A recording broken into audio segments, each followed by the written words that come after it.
So let's say we have 3 fractions that we need to add, not 2, which is a bit of a nightmare, and they all have different denominators. So one way you can figure this out is you can brainstorm multiples again, and just do a brainstorm till you come to a shared multiple. That still works.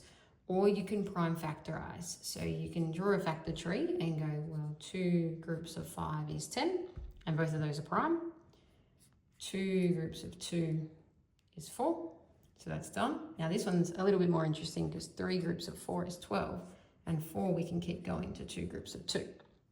So the prime factors of 10 are 2 and 5. These are the prime factors of 4, and these are the prime factors of 12.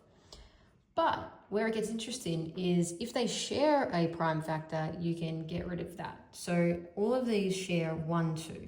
Not all of them have 2 2s because the 10 doesn't have 2 2s. The other 2 do, but the 10 doesn't. So we can cross out one of the 2s from each of them. And then the rest is 5 groups of 2, groups of 3, groups of 2, which makes 10 groups of 6, which makes 60, and that is the lowest common denominator.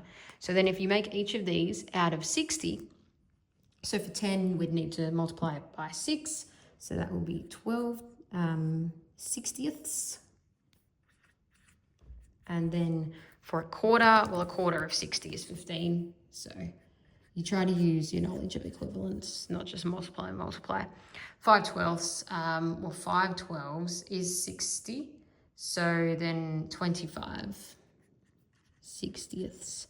And that's what you want to do in terms of, you want to figure out how many of the denominator do I need to make the lowest common multiple, and then figure out, therefore, what the numerator needs to be. And that sounds about right, because 5 twelfths is close to half, but not quite, and 25 60ths is close to half, but not quite.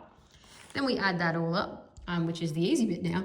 We've got 40 here. I always like to go for the pretty parts first. So we've got 15 and 25, which makes 40, and then the other 12 makes 52 out of 60.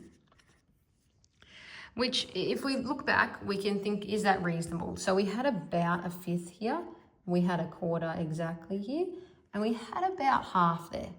So we were really, in rough terms, adding a half and a quarter and roughly a quarter. So it roughly should be a whole, but a bit less, because this was a bit less than half. We rounded that up.